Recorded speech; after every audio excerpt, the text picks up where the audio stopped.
오늘 우리 역대하 5장 1절에서 14절 말씀 가지고 하나님 앞에 또 이제 붙잡고 기도하는 시간 가지도록 하겠습니다. 네. 역대하 5장 1절 우리 같이 한번 읽도록 하겠습니다. 읽겠습니다. 시작. 솔로몬이 여호와의 전을 위하여 만드는 모든 일을 마친지라. 이에 솔로몬이 그의 아버지 다윗이 드린 은과 금과 모든 기구를 가져다가 여호와의 전 곳간에 두었더라. 자, 성전 공사는 만 7년이 걸렸는데요. 7년 만에 성전 공사가 마치자 제일 먼저 한 일이 무엇이냐고 하면 아버지 다윗이 성전을 위해서 준비했던 재원 중에서 남은 것, 혹은 또 자기도 또 준비를 많이 했을 것 아닙니까? 해서 남은 것을 구별하여서 여호와의 전 곳간에 두었다는 것입니다. 이것은 다윗이 얼마나 많이 준비해서 물려주었는지를 보여주는 것이기도 하고요. 또한 이것은 하나님께 드려진 물건이 다른 용도로 사용되지 않도록 끝까지 구별해야 된다는 것을 보여줍니다. 다윗이 솔로몬에게 물려주어서 그가 성전을 건축한 것처럼 또 솔로몬 역시 그 다음 세대에게 물려주어서 그들이 성전을 잘 가꾸고 보수하는데 두고두고 유산으로 물려주려고 하는 것입니다.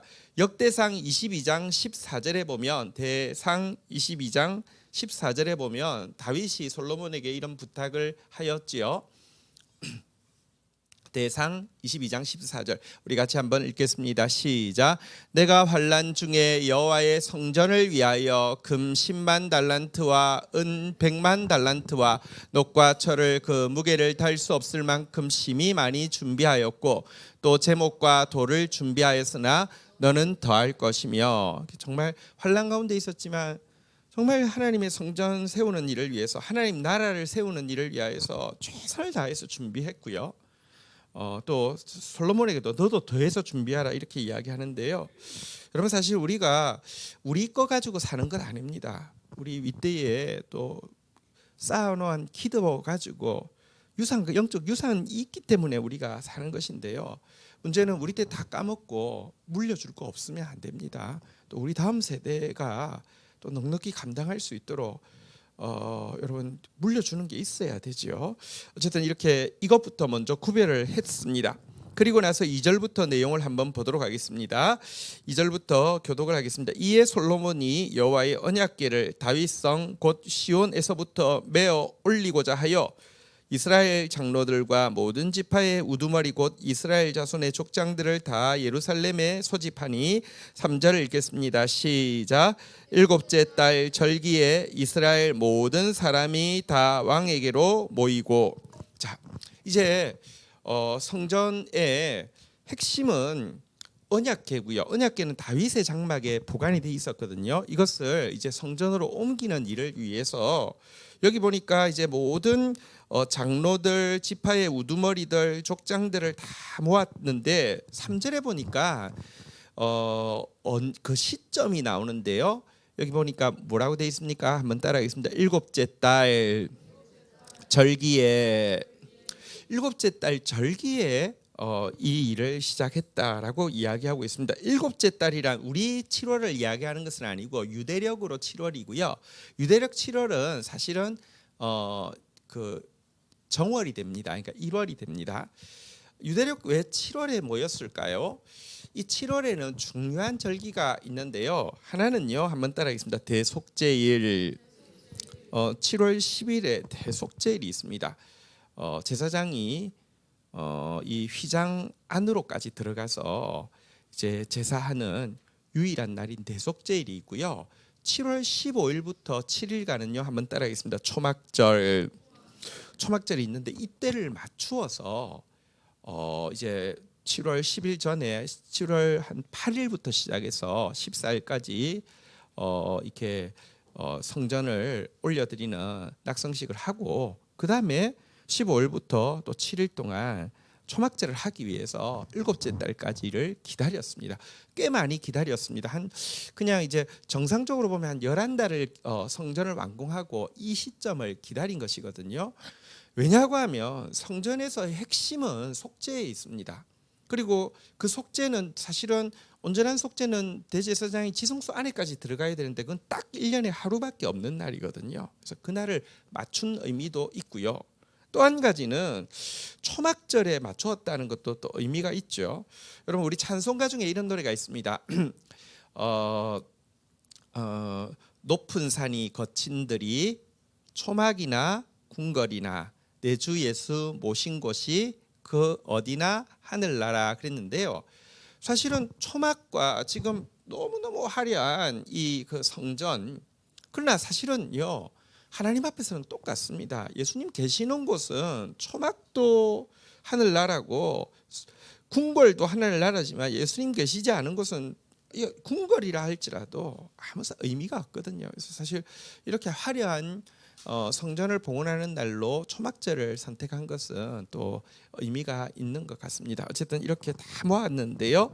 자, 이제 4절 5절 한번 보도록 하겠습니다. 교독하겠습니다. 이스라엘 장로들이 이름에 레위 사람들이 궤를 매니라. 5절 읽겠습니다. 시작. 궤와 회막과 장막 안에 모든 거룩한 기구를 메고 올라가되 레위인 제사장들이 그것을 메고 올라가매. 여러분 여기서 혹시 한번 세워 보십시다. 메고라는 단어가 맨다라는 단어가 4절에 보니까 한 번 나오죠. 5절에 보니까 몇 번 나옵니까? 2번 나오죠. 자, 사실은 궤는 메어야 합니다. 언약 궤는 매도록 돼 있었습니다. 그런데 다윗 시대에 사실은 다른 것은 모르지만 언약궤는 먼저 다윗의 장막으로 옮겼는데요. 이 언약궤를 옮길 때 매면은 4사람만 필요하잖아요, 그죠? 근데 좀 너무 이렇게 소중한 언약궤가 온다는 것을 뭐랄까요? 너무 기뻐서도 그렇고 또 약간 백성들에게 약간 표시도 내야 되다 보니까 적당하게 타협을 한 것이 큰 새수레를 만들어서 싣고 왔습니다. 새수레를 만들면 수레 크기에 따라서 뭐 여러 명도 설 수 있잖아요, 그죠? 그랬다가 정말 난리가 났었죠. 그래서 다윗이 정말 두려워 떨고 율법 있는 대로 메고 올라간 길이 있는데, 지금 성전은 사실은 정말 화려하게 크게 지었는데도 그때 그 경험이 있으니까요. 딱 이렇게 옛날에 다윗의 장막은 솔직히 초라한 장막에 지나지 않는데도 올려갈 때 좀 멋있게 하려고 수레했다가 큰일 났었는데요. 지금은 성전은 화려했는데도 아예 시도도 하지 않고 율법대로 메고 올라갔던 것은 사실 아버지 때의 시행착오가요 자녀에게 주는 안정감을 또 보여주고 있는 것이기도 합니다. 어쨌든 이렇게 해서 올라갔고요. 자, 올라가자. 자, 이제 5절 6절 7절 보도록 하겠습니다. 솔로몬 왕과 그 앞에 모인 모든 이스라엘 회중이 궤 앞에서 양과 소로 제사를 드렸으니 그 수가 많아 기록할 수도 없고 셀 수도 없었더라. 7절 읽겠습니다. 시작. 제사장들이 여호와의 언약궤를 그 처소에 메어 드렸으니 곧 본전 지성소 그룹들의 날개 아래라. 이렇게 해서 언약궤가 바로 지성소 그룹의 날개 아래로 이제 들어가게 되었는데요.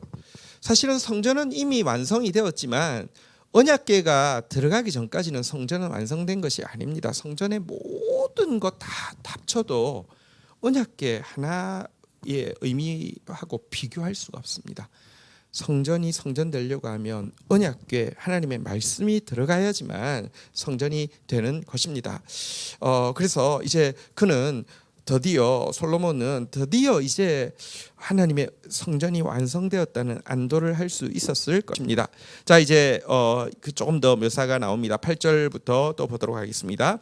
그룹들이 궤 처소 위에 날개를 펴서 궤와 그 채를 덮었는데 9절 읽겠습니다. 시작. 그 채가 길어서 궤에서 나오므로 그 끝이 본전 앞에서 보이나 밖에서는 보이지 아니하며 그 궤가 오늘까지 그곳에 있으며. 어쨌든 언약궤 밑에 이제 궤가 놓였고 궤를 매는 이렇게 이제 이 채는 조금 더 길게 되어 있다는 그런 표현이고요. 중요한 게 10절인데요. 10절 같이 읽도록 하겠습니다. 시작. 궤 안에는 두 돌판 외에는 아무것도 없으니 이것은 이스라엘 자손이 애굽에서 나온 후 여호와께서 그들과 언약을 세우실 때에 모세가 호렙에서 그 안에 넣은 것이더라. 자, 그런데 그 언약궤에 무엇만 있었느냐? 여기 보니까요, 두 돌판만 있었다라고 되어 있는데 조금 설명드리겠습니다. 언약궤 안에는 혹은 언약궤 앞에는 두 가지 또 추가적으로 놓여 있는 게 있었습니다. 혹시 아십니까? 아론의 쌍난 지팡이와 또 한 가지는 만나 항아리가 언약궤 안에 놓여 있다는 표현도 있고요. 히브리서에 보면 또 언약궤 앞에 놓여 있다는 표현은 출애굽기나 민수기에 보면 앞에 놓여 있다는 표현도 있는데 제가 생각할 때는 아마 앞에 놓여 있었던 것을 이제 그 큰 의미에서 지성소 안에 있기 때문에 언약궤 안에 놓였다라고 한 건 아닌가 이런 생각이 있는데요. 어쨌든 이 두 가지가 더 있었습니다. 언약궤는 말씀을 상징하며 아론의 쌍난 지팡이는 무엇일까요? 하나님이 말씀을 맡긴 사람에게 하나님이 권위를 주셔서 그를 통하여서 일하신다. 예를 들어 그가 부족해도 하나님이 버리지 않았으면 그를 통하여서 말씀도 하실 거고 그를 통하여서 역사도 하실 거고 하나님 진짜 택했으면 그가 범죄했으면 하나님이 또 심판하실 거고 이렇게 하실 것이다. 어쨌든 하나님이 세운 권위에 대해서 이렇게 존중하는 것이 필요하다. 그 권위를 통해서 하나님 말씀 받을 수 있다는 것에 대한 강조가 언약궤 앞에 아론의 쌍난 지팡이가 놓인 의미인 것 같습니다. 또 한 가지가 만나 항아리는요. 하나님 말씀 따라갈 때에 여러분 언약궤가 이스라엘 백성들 앞서서 인도했거든요. 근데 광야에 들어가면 먹을 게 없어요. 농사도 지을 수 없어요. 출애굽할 때 사실은요. 음식 준비 제대로 하지 않았어요. 얼마나 준비가 없었던지 여러분 우리가 5월 29일 날 체육대회 갈 텐데 이제 이번 주일부터 아마 이제 준비위원회가 모이기 시작할 텐데 꽤 많이 준비할 게 있을 걸요. 근데요.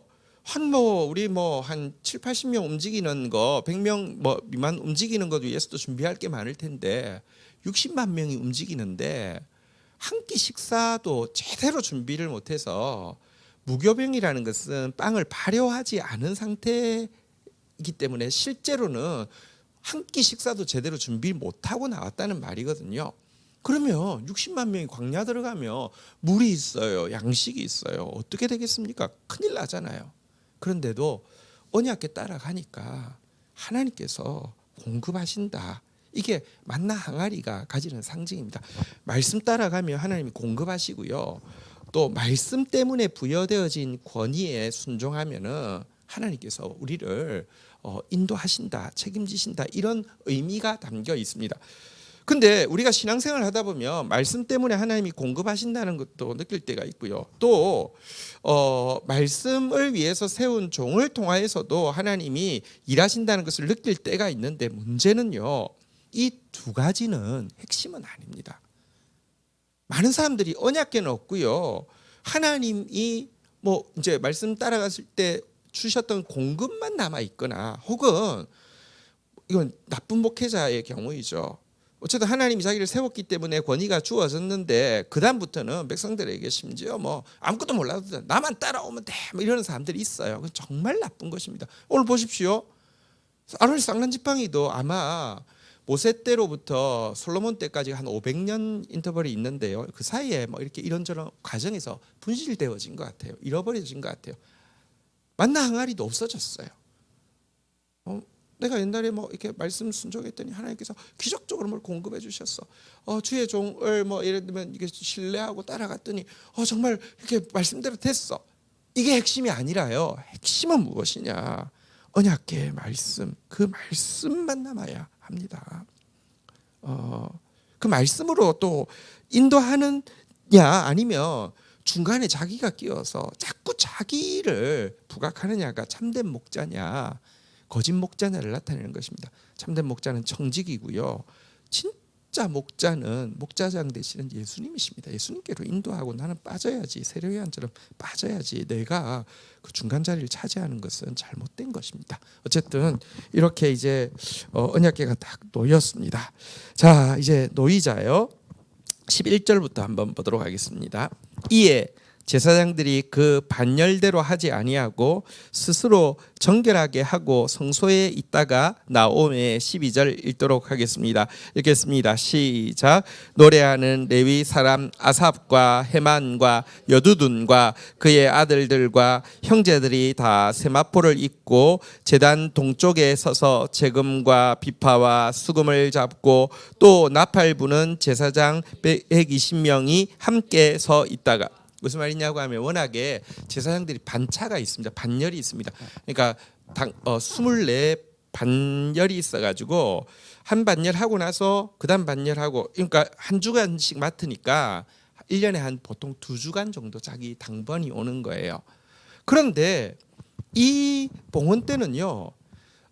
이런 반열을 따르지 않고 스스로 정결하게만 되어 있다고 하면 모든 제사장이 이 예배에 동참하도록 했어요. 그러니까 너무나 중요한 순간이니까 제사장뿐 아니라 레위인들의 제일 중요한 핵심이 찬양하는 일이었는데요.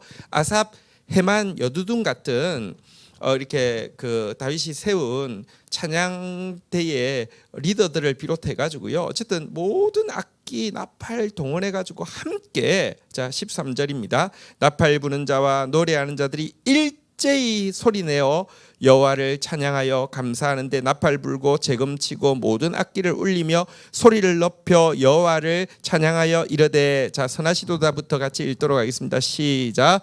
선하시도다 그의 자비하심이 영원히 있도다. 다시 한번 하겠는데요. 여기 그의 자비하심이라고 번역하긴 했는데 보통은 헤세드라는 단어는 인자하심으로 거의 대부분 번역하는 단어이긴 합니다. 그래서 선하시도다 그의 인자하심이 영원히 있도다. 시작. 선하시도다 그의 인자하심이 영원히 있도다. 이렇게 다 함께 악기와 제사장들 사람들이 다 함께 이 성전 봉헌식에 올려드렸던 찬양은 실은 우리가 여러분 이 시편에 아주 많은 노래가 주께 감사하세 그는 선하시며 그 인자하심이 영원함이로다 그 내용으로 찬양을 했다는 것입니다. 여러분 사실 여호와라는 이름은 사실은 아브라함과 이삭 하나님께서 야곱 계약을 맺으셨지만 이때 여호와라는 이름을 알려주시지는 않았고요. 모세와 율법을 통하여서 이제 정식으로 계약을 맺을 때에 내 이름은 여호와다라고 알려주시고 나서는 여호와의 가장 중요한 성품으로 제시하신 것이 이 선하심과 인자하심입니다. 그리고 여호와의 선하심과 인자하심이 정녕 나와 함께 하신다라는 것은 어떤 의미냐고 하면 하나님께서 우리를 향한 약속을 신실하게 지키신다는 의미입니다. 지금 성전이 세워졌을 때 그들이 부른 찬양은 여호와 하나님은 선하시고 인자하십니다. 곧 여호와 하나님은 우리에게 주신 언약을 지키시는 분이십니다. 그리고 영원히 지키실 것입니다. 이 고백을 하였습니다. 사실 시편에 무수한 고백이 이렇게 드려지고 있고요. 앞으로도 우리가 드리게 될 것입니다. 하나님은요 선하시고 인자하십니다. 그래서 우리가 아무리 범죄하고 우리가 아무리 연약하다 할지라도 정말 진실로 회개하고 말씀 앞에 서기만 하면 말씀을 통하여서 우리에게 주신 약속을요 반드시 이루십니다. 이것이 우리의 소망입니다. 사실 저는 요즘 민족교회의 죄를 볼 때 사실 좀 절망적이다라는 생각이 들 때도 있습니다. 그러나 또다시 생각해 봅니다. 여러분 사실 우리는 사실은요 짧은 시간에 하나님의 은혜를 너무 많이 받았지만 짧은 시간에 너무 급격하게 부패해서 사실 하나님 앞에 참 죄송한 마음이 많지만 속으로 한번 생각해 보십시오. 교회가 세상 정치를 다 잡아먹었지 않습니까? 아예 그냥 교회가 온 그 사회를 다 지배했지 않습니까? 그때 있었던 그 부패상들을 생각해 보면요, 그때 있었던 그 어리석음들을 생각해 보면요, 별반 다르지 않습니다. 단지 이제 우리는요 너무 짧은 기간에 그러니까 천년 막 이렇게 하면서 변질된 게 아니라 진짜 기독교가 제대로 여러분 부흥한 시기가 한 80년대, 70년대, 80년대 지나면서 부흥하고 했는데 지금 얼마 되었다고 이렇게 변질되는 것은 너무 고통스럽고 죄스럽지만 서구 역사를 생각해 보면 그런 과정들을 다 거쳤습니다. 현실의 죄를 적게 볼 수는 없습니다. 진짜 절망적입니다. 그렇지만 그럼에도 불구하고 여호와는 선하시고 인자하십니다. 우리가 나중에 이제 또 나오겠지만 역대하에 이제 더 6장 이런 데 가면 중요한 구절 있잖아요. 나의 백성이 이렇게 내 이름으로 일컫는 내 백성이 이 하나님 앞에 나와서 전심으로 회개하고 그 악한 길을 떠나면은 하나님께서 용서하시고 들으신다고. 왜? 하나님은 선하시고 인자하신 분이시기 때문에, 그의 인자하심은 영원하시기 때문에. 그래서 여러분, 절망적이라고 하는 진단이 없어도 문제입니다. 아무 문제 없다라고 자꾸 이야기하는 사람은 문제입니다. 그러나 절망적이라고 말하면서 기도하지 않는 사람은 더 문제입니다. 여러분, 절망적이기 때문에 하나님께 나아가야 합니다. 하나님은 선하시고 인자하신 분이십니다. 그분은 하나님 말씀을 지키실 것입니다. 결국은 하나님 나라가 이루어질 것이고요.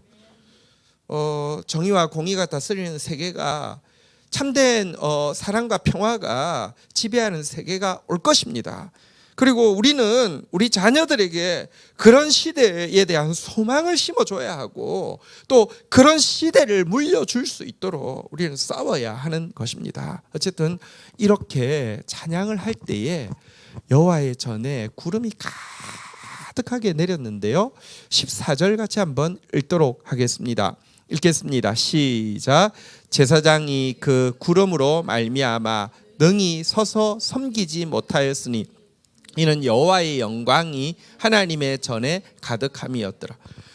여러분, 찬양할 때 모든 제사장, 모든 레위인들이 함께 주께 감사하세, 그는 선하시며 그 인자심이 영원하미로다 할 때 하늘에서 구름이 임하였는데, 그냥 구름이 아니라 하나님의 영광의 구름이다 보니까 그 영광의 임재가 너무 무거워서 사람들이 서서 섬길 수가 없었어요. 한번 생각해 보십시오. 우리는 이 예배의 완성을 무엇이라고 생각하냐고 하면, 내가 예배 때 어떻게 했느냐를 많이 생각합니다. 예를 들면 목회자들은 그렇습니다. 그날 예배가 너무 좋았어. 이 말은 내가 설교를 엄청 잘했거나 내 어떤 기획한 프로그램이 너무 기가 막혀서 사람들이 그냥 이랬을 때 예배 너무 좋았어, 이렇게 이야기를 합니다. 혹은 또 성도들도 마찬가지입니다. 우리 이번 예배 너무 좋았어, 이 말은 어떤 뜻이냐고 하면, 성가대가 막 큰 교회들, 그런 교회들 있잖아요. 막 수백 명씩 막 보통 서는데 그날은 막 그냥 무슨 체육관을 빌려가지고 수천 명이 서고 막 꽉 차고, 그래서 막 소리를 막 같이 막 뭐 찬양을 하거나 기도할 때 소리가 뭐 그냥 뭐 이게 막 지진이 날 것처럼 막 나고 하면 예배 너무 좋았어, 이렇게 되는 것입니다. 근데 한번 생각해 보십시오. 이 예배 때는요, 24반차에 제사장이 다 모이면 숫자가 진짜 많습니다. 레위인들까지 전체 성가대장이 이제 3명이 함께, 게다가 막 그냥, 그러니까 전부 다 와서 막 찬양할 때 그 소리가 뭐 얼마나 화려하고 아름다웠겠습니까? 뭐 그 모인 사람들이 다 함께 할 때 얼마나 대단했겠습니까? 근데 이건 하나도 중요하지 않습니다. 여러분, 했는데 중요한 건 뭐냐고 하면, 그래서 너무 아름다웠어가 아니라 능히 서서 섬기지 못했습니다. 그걸로 끝이었습니다. 하나님의 영광의 임재 앞에서 전부 다 꼬꾸라졌습니다. 예배의 완성은요, 내가 어떻게 했느냐, 얼마나 많은 사람들이 얼마나 화려한 순서로 섬겼느냐로 완성되는 것이 아니라, 하나님의 통치 앞에 얼마나 완벽하게 굴복당했고 아무것도 남지 않고 하나님의 영광만 남느냐가 예배의 완성이라는 것을 보여주고 있습니다. 실제 하나님은 이런 영광으로 우리 가운데 임재하십니다. 그리고 사실은 많은 사람들이 착각합니다. 크면 하나님이 크게 임할 거라고 생각합니다. 생각해 보십시오. 여러분, 사실 인류 역사를 바꾸어 놓은 하나님의 임재라고 하면 아무래도 오순절 성령 강림을 들 수 있겠죠. 120명이 모여 있는 곳에 임했습니다. 사실 우리 성도들 모이면 120명, 여러분 우리 무슨 이렇게 행사 같이 하면 그보다 더 모입니다. 되게 작은 모임입니다. 근데 여러분 사람이 얼마나 모이냐가 중요한 게 아니라 하나님이 얼마나 그것이 하나님의 마음에 합하느냐가 중요합니다.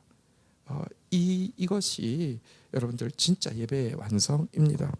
어쨌든 오늘 이 솔로몬의 성전 봉헌에 대해서 우리가 살펴보았는데요. 우리 이 내용을 가지고 우리 주님 앞에 나가서 같이 한번 찬양도 하고 또 기도도 하는 시간으로 하나님 앞에서 또 반응하며 나가는 시간 가지겠습니다.